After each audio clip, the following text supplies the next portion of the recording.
तब्दीली के साथ बदलते भारत की शान।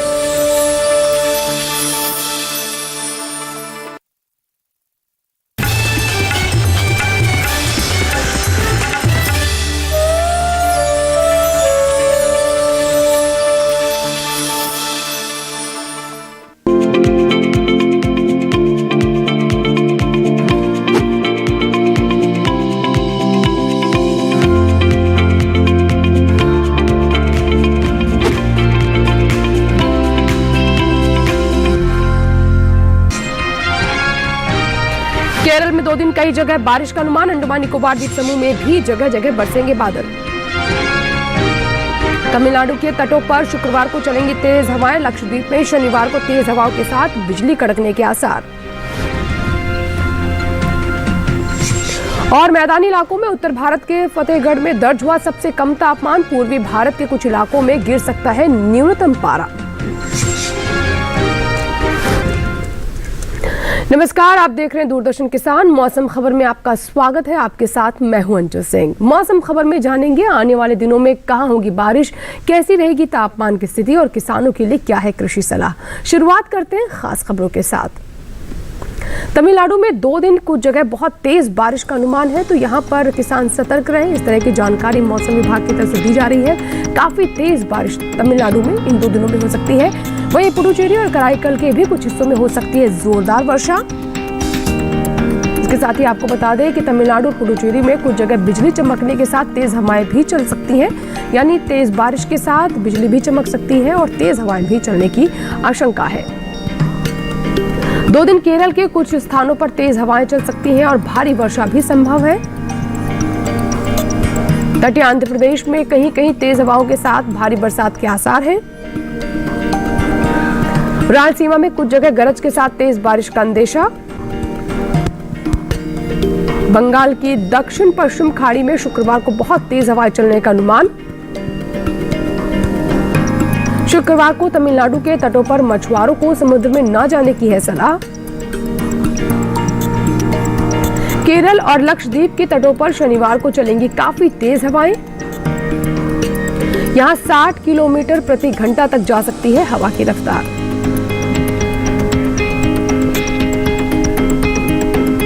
और आइए अब डालते हैं नजर बारिश के अनुमान पर और जानते हैं कि कहां होगी बारिश, कहां रहेगा मौसम साफ। मौसम विभाग के मुताबिक अगले 2 दिन दक्षिण भारत के तटीय आंध्र प्रदेश में कुछ जगह बारिश का अनुमान है।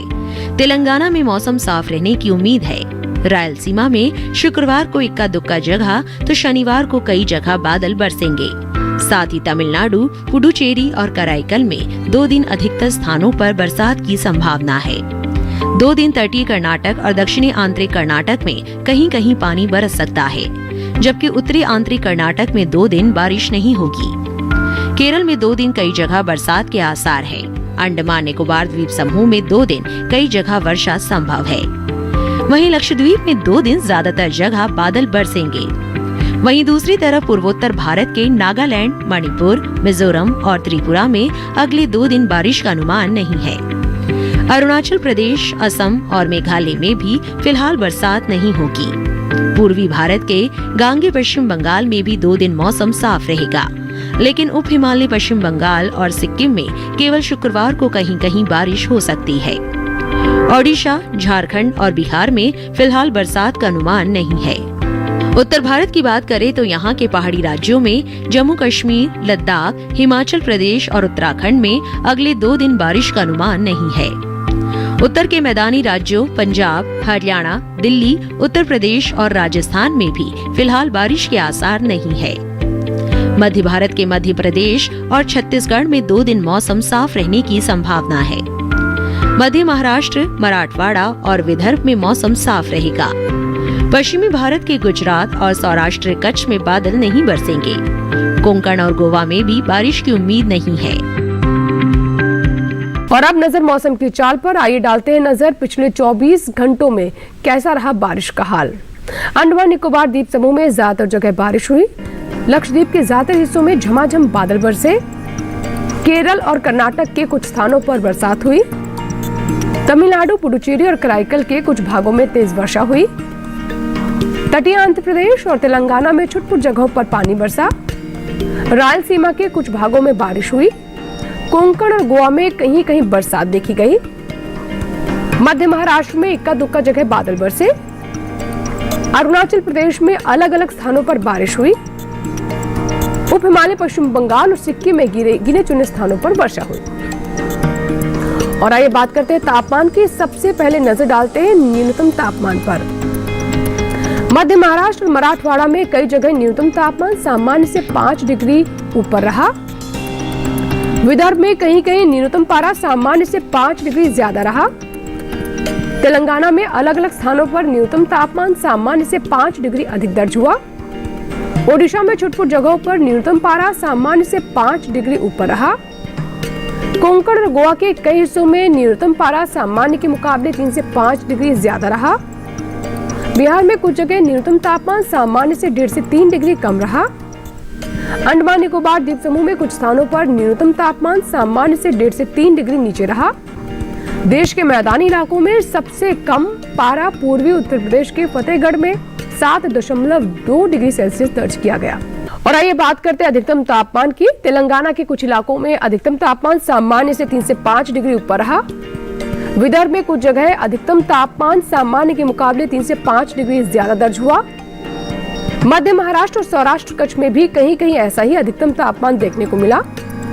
मध्य प्रदेश, राजस्थान, पश्चिमी उत्तर प्रदेश में अलग अलग जगह अधिकतम पारा सामान्य से 3 से 5 डिग्री ऊपर रहा। हरियाणा और दिल्ली में कई जगह अधिकतम तापमान सामान्य से 1.5 से 3 डिग्री ज्यादा मापा गया।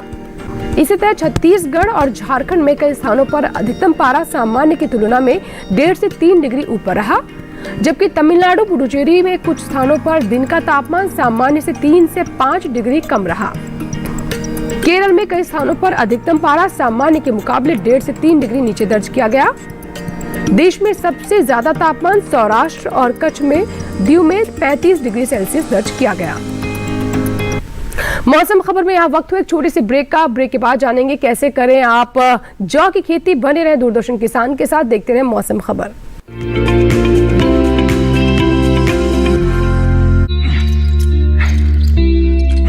Got it. सोचिए, अगर असल जिंदगी में ऐसी हालत हो तो कितनी मुश्किलें होती हैं, लेकिन शुक्र है बैंकिंग के लिए नहीं। अगर आपकी उम्र 70 साल से अधिक हो, क्या आप दिव्यांग हो, तो बैंक आपको कुछ जरूरी बैंकिंग सुविधाएं घर बैठे बैठे दे सकता है। आरबीआई कहता है जानकार बनिए, सतर्क रहिए।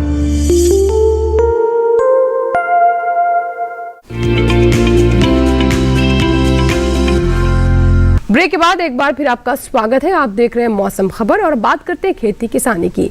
ये समय बुआई के लिहाज से खास है। इन दिनों कुछ फसलों की बुआई का समय है तो कुछ का समय निकलने वाला है। ऐसे में किसानों को सलाह है कि वो समय पर कटाई, बुआई और रोपाई का काम करें। इन दिनों फसल में कीट और बीमारियों पर निगरानी रखना बहुत जरूरी है ताकि हमारे किसानों को किसी तरह का नुकसान ना हो। तो आइए देखते हैं हमारी खास रिपोर्ट।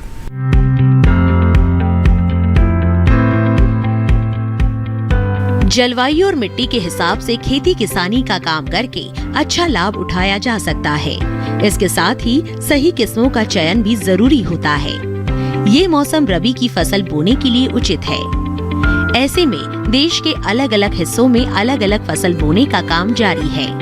अगर महाराष्ट्र की बात करें तो यहाँ के कोंकण में मूंगफली की बुआई जारी रखे। कोंकण के किसान मिट्टी में मौजूद पर्याप्त नमी को देखते हुए दलहनी फसलों की बुआई भी कर सकते हैं। मध्य महाराष्ट्र की बात करें तो यहाँ के किसान इन दिनों गेहूं और काबुली चने की बुआई पूरी कर ले। मध्य महाराष्ट्र में कपास की चुनाई का काम जारी रखे। वहीं पूर्वी विदर्भ में साफ मौसम में कपास की चुनाई और तैयार धान की कटाई पूरी करे। पश्चिमी विदर्भ में गेहूं की बुआई करते रहे। इतना ही नहीं, यहाँ के किसान भी कपास की चुनाई का काम जारी रखे। मध्य महाराष्ट्र में इन दिनों प्याज की फसल में कीट लगने का खतरा है। वहीं मराठवाड़ा में सरसों, चना और मटर में कीटों की निगरानी करते रहे। अगर खेत में कीट दिखे तो विशेषज्ञ की सलाह से दवा का छिड़काव करें। साथ ही ओडिशा के पश्चिमी हिस्सों में तैयार धान, रागी और मक्का की कटाई जारी रखें। इतना ही नहीं, यहाँ के किसान मूंगफली की खुदाई और कपास की चुनाई भी करते रहे। इन दिनों ओडिशा में सर्दियों के मौसम की सब्जियां बोए। यहाँ टमाटर, फूल गोभी और पत्ता गोभी बो सकते हैं। ओडिशा के पूर्वी और दक्षिण पूर्वी तटीय मैदानों में सूरजमुखी की बुआई का काम करें। यहाँ के किसान गेहूं, चना, मटर, मूंग और उड़द भी बो सकते हैं। खेती किसानी के बाद आइए बात करते हैं आज की फसल की। जौ रबी की प्रमुख फसलों में से एक है। इससे पानी और उर्वरकों की कम जरूरत होती है। ऐसे क्षेत्र जहां सिंचाई के सीमित साधन हो और उर्वरकों की उपलब्धता भी कम हो, वहां के लिए ये गेहूं से भी अधिक लाभकारी है। खासकर असिंचित और देर से बुआई वाली जगहों पर ये फसल फायदे का सौदा है। रबी सीजन में जौ की खेती एक प्रमुख फसल मानी जाती है। पिछले कुछ सालों से बाजार में जौ की मांग काफी बढ़ गई है, इसलिए किसानों को उसकी खेती से अधिक लाभ मिल रहा है। देश में उत्तर प्रदेश, पंजाब, हरियाणा, राजस्थान, मध्य प्रदेश, बिहार, हिमाचल प्रदेश, गुजरात और जम्मू कश्मीर में जौ की खेती प्रमुख रूप से की जाती है। देश में 8 लाख हेक्टेयर क्षेत्र में हर साल लगभग 16 लाख टन जौ का उत्पादन होता है। सिंचित इलाकों में इसकी बुआई 5 नवंबर से शुरू होकर 25 नवंबर तक चलेगी। इन इलाकों में पछेती बुआई का समय 25 नवंबर से 25 दिसंबर रहता है। दिल्ली स्थित पूसा संस्थान ने इसकी कई प्रजातियां तैयार की हैं। इनमें BHS 380, जिसे पूसा लोसर भी कहा जाता है, और BHS 352, जिसे हिमाद्री कहा जाता है, प्रमुख है। ये किस्में जम्मू कश्मीर के पहाड़ी इलाकों, हिमाचल प्रदेश, उत्तराखंड, सिक्किम, पश्चिम बंगाल और उत्तर पूर्वी राज्यों के लिए है। BHS 380 मध्यम ऊंचाई वाले बरानी क्षेत्रों के लिए, जबकि BHS 352 बरानी और कम उपजाऊ इलाकों के लिए है। ये छिलका रहित प्रजाति है, जिसमें पीला रतुआ रोग आमतौर पर नहीं लगता। बुआई से पहले खेत को अच्छी तरह जोतकर मिट्टी को भुरभुरा बना ले।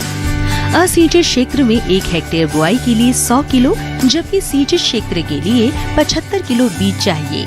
बुआई से पहले मिट्टी की जांच कराना बेहतर रहेगा। आजकल फसलों में बीमारियां बहुत लगती है। बीजों में भी बीमारियां पाई जाती हैं, इसीलिए बीजों को उपचारित करके ही बोए। इससे बीज जनित बीमारियों की आशंका कम रहती है।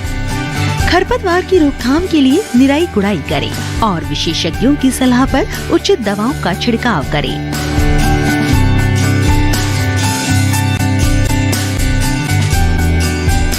और आइए बात करते हैं मौसम के अनुसार खेती की।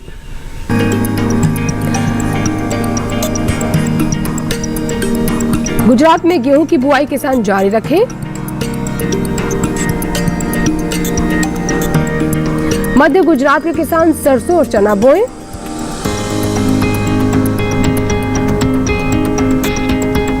उत्तरी गुजरात में भी सरसों और चने की बुआई किसान करते रहें। गुजरात में कपास की चुनाई करते रहे किसान।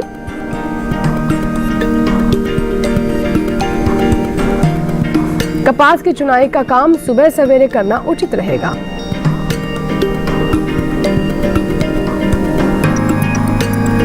सौराष्ट्र कच्छ में जीरा की बुआई जारी रखे किसान।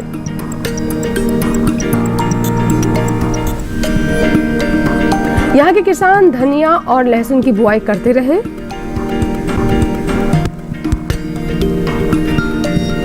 सौराष्ट्र कच्छ में गेहूं और सरसों को भी बो सकते हैं किसान।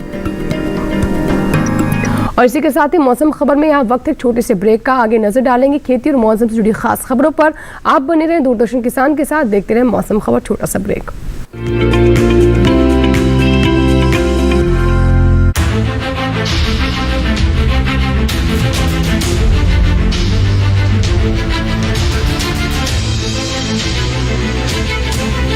मन की बात। माननीय प्रधानमंत्री श्री नरेंद्र मोदी भारत की जनता से साझा करेंगे अपने मन की बात रविवार 28 नवंबर सुबह 11 बजे। आप भी माननीय प्रधानमंत्री के मन की बात का हिस्सा बन सकते हैं।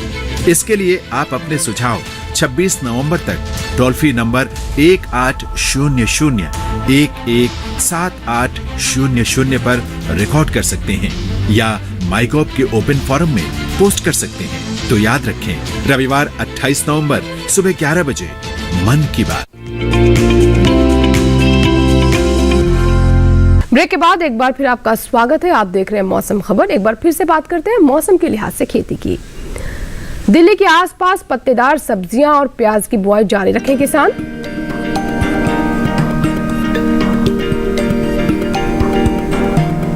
यहाँ के किसानों को सलाह है कि गेहूं और मटर की बुआई का काम भी वो करते रहें।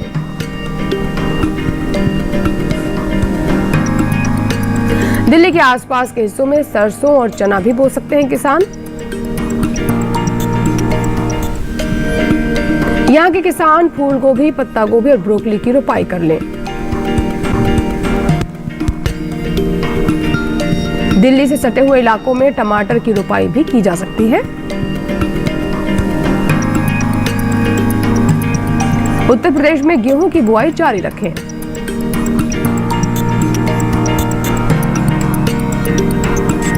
पूर्वी उत्तर प्रदेश में चना, लहसुन और प्याज की बुआई करते रहें।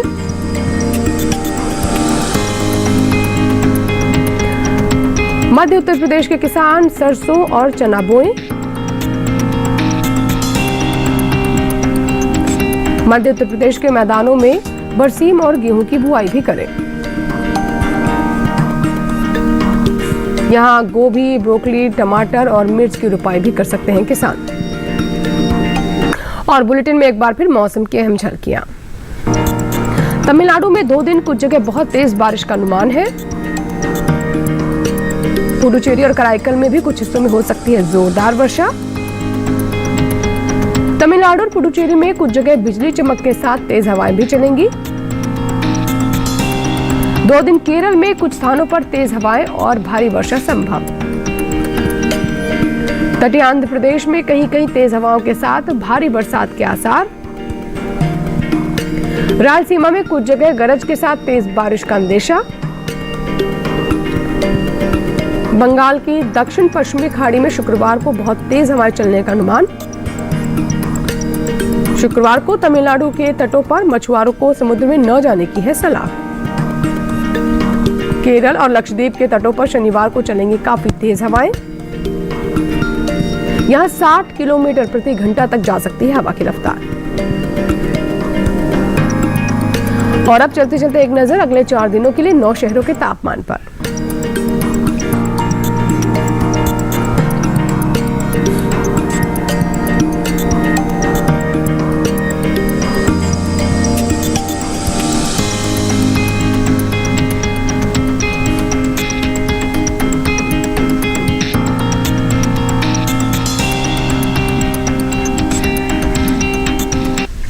इस कार्यक्रम को आप डीडी किसान के YouTube चैनल पर भी देख सकते हैं। इसके लिए करना बस आपको यह है कि टीवी स्क्रीन पर दिखाए जा रहे QR कोड को स्कैन कीजिए और जुड़ जाएं डीडी किसान के YouTube चैनल के साथ। तो मौसम खबर के साथ जानिए मौसम का हाल। इसी के साथ इस बुलेटिन में फिलहाल इतना ही। उम्मीद है मौसम खबर से आपको मदद मिल रही होगी। मौसम का ताज़ा हाल और कृषि सलाह लेकर फिर होंगे हाजिर। आप बने रहे दूरदर्शन किसान के साथ। नमस्कार।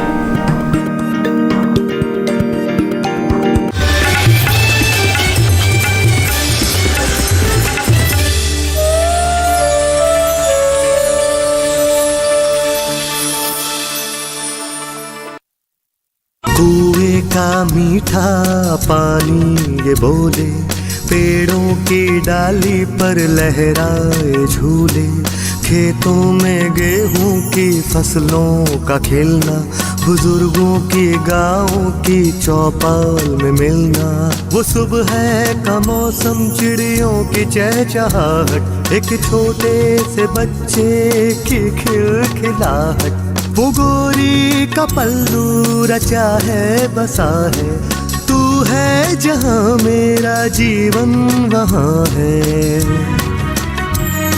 माँ जैसा है आंचल दामन मिट्टी का।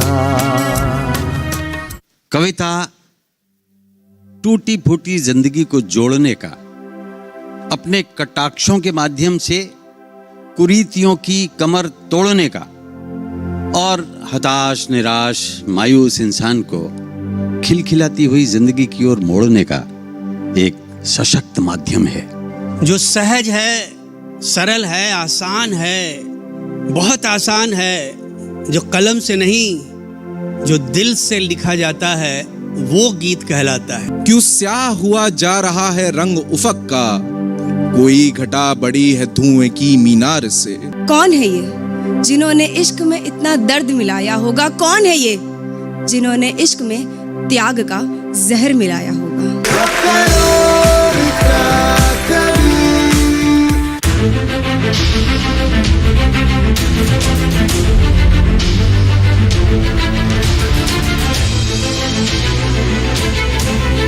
मन की बात माननीय प्रधानमंत्री श्री नरेंद्र मोदी भारत की जनता से साझा करेंगे अपने मन की बात रविवार 28 नवंबर सुबह 11 बजे। आप भी माननीय प्रधानमंत्री के मन की बात का हिस्सा बन सकते हैं। इसके लिए आप अपने सुझाव 26 नवंबर तक टोल फ्री नंबर 1800-117800 पर रिकॉर्ड कर सकते हैं या माइगॉव के ओपन फोरम में पोस्ट कर सकते हैं। तो याद रखें, रविवार 28 नवंबर सुबह 11 बजे मन की बात।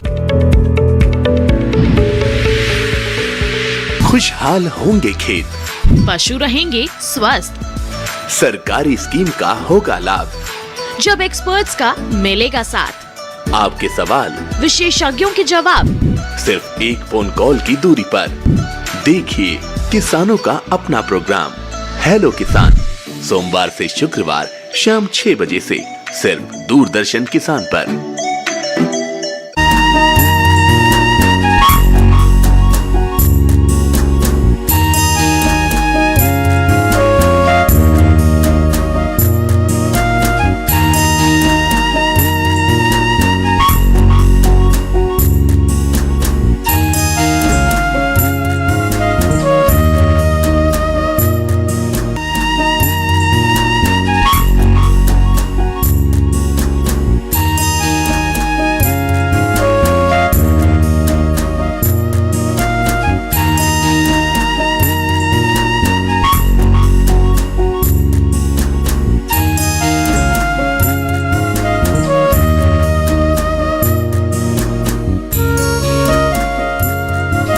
पशुधन का हमारे देश की अर्थव्यवस्था में एक महत्वपूर्ण योगदान रहा है। देश में शुष्क और अर्ध शुष्क क्षेत्रों में पशुधन की बहुलता है। वजह यह है कि ऐसे क्षेत्रों में कृषि पैदावार कम होती है और पशुधन ही जीविका का प्रमुख साधन है। यहाँ बंजर और लवणीय भूमि में चारा उगाकर घास की पैदावार की जा सकती है। इसके साथ ही बहुवर्षीय घास लगाकर और फसलों के अवशेष के प्रसंस्करण से चारा तैयार कर पशुओं का पोषण किया जाता है। इन्हीं बातों को ध्यान में रखते हुए चारागाह और चारे की उन्नत प्रजातियों के विकास, उनका सस्य प्रबंधन और अनुरक्षण के लिए भारत सरकार ने झांसी में भारतीय चारागाह एवं चारा अनुसंधान संस्थान की स्थापना की। झांसी में इस संस्थान की स्थापना करने का मुख्य कारण यहाँ सभी प्रमुख चारा घासों का पाया जाना भी था।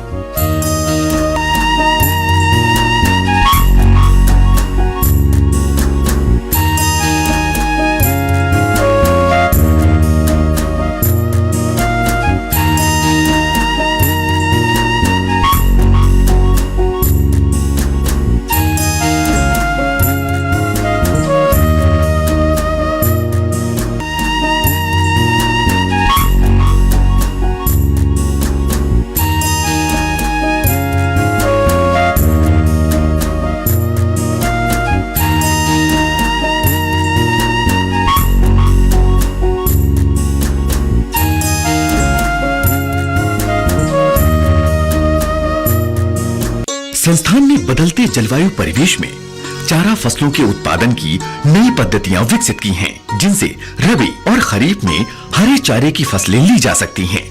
यहाँ पर इंटीग्रेटेड फार्मिंग के विकास पर नवीन शोध किए जा रहे हैं। शुष्क और अर्ध शुष्क क्षेत्रों में खासकर गर्मियों में हरे चारे की कमी को पूरा करने के लिए और पोषण गुणवत्ता में सुधार करने के लिए कांटा रहित नागफनी की खेती के तकनीकी विकास की पहल की गई है। इससे प्रोटीन, ऊर्जा और उच्च जैव भार के साथ नागफनी की उपयुक्त प्रजातियों का उपयोग और पशुधन आधारित खेती को बढ़ावा मिलेगा।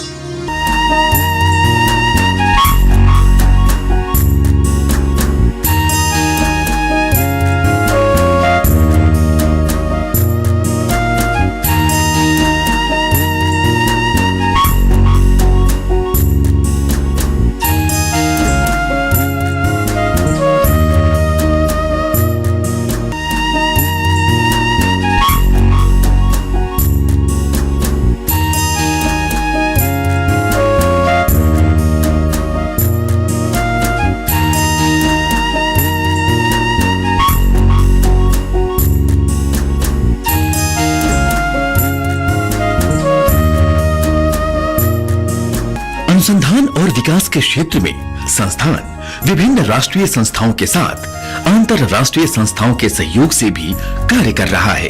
भारतीय चरागाह एवं चारा अनुसंधान संस्थान अपनी नवीन तकनीकों और प्रौद्योगिकियों की सहायता से लगातार पशुपालकों को गुणवत्तापूर्ण चारा उपलब्ध करवाने और दुग्ध उत्पादन में वृद्धि करने की मुहिम में प्रयासरत है।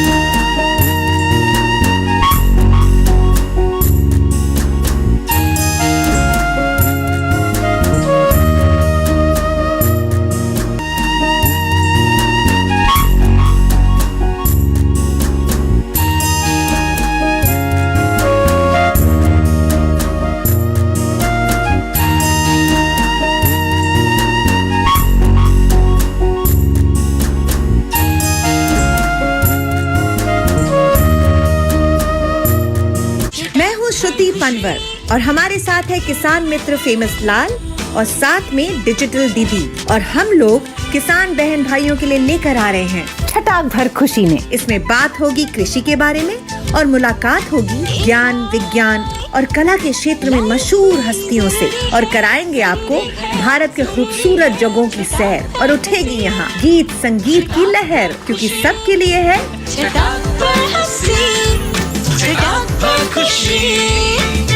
छटाक भर खुशी। देखिए हर शुक्रवार शाम 4:30 बजे से। उसका जीवन कच्ची मिट्टी हर सांचे में वो ढलती है, देती है जग को जियारा, खुद बाती बन जलती है, अपनों के नाम वो कर जाती है, सारा जीवन अपना बन के बेटी भाभी माँ वो सच कर दे हर सपना। सुकन्या सुकन्या सुकन्या हमारी बेटियां। कुछ तो मस्त बात है इस जगह की, गली गली में बात है इस जगह की, यहाँ है खलबली हंसी सर पर चढ़ी, टिकट हो या ना हो ये गाड़ी चल पड़ी। गली गली सिम सिम, गली गली सिम सिम, गली गली सिम सिम, सिम सिम, गली गली सिम सिम। रिश्तों की अजब कहानी है, वैसे तो सदियों पुरानी है मंज़र जादू नगरी के, हैरत वाली कहानी है।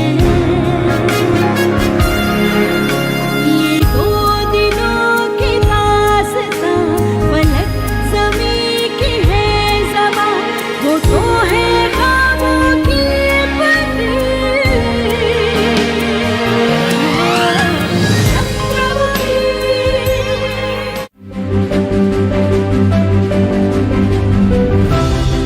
नए जमाने की नई तस्वीर। अब छत पर लगे टीवी एंटेना को कहो गुड बाय सदा के लिए। समय के साथ बदलें, आगे बढ़ें। ले आए आज ही दूरदर्शन का डीडी फ्री डिश। इसमें है आपके पसंदीदा 100 से ज्यादा टीवी चैनल्स। इसके अलावा 51 एजुकेशनल यानी पढ़ाई लिखाई वाले चैनल्स और 48 रेडियो चैनल्स। और तो और सेट टॉप बॉक्स लगवाने के बाद कोई खर्चा नहीं, बिल्कुल नहीं। डिजिटल क्रांति की ओर एक कदम और आपका डीडी फ्री डिश।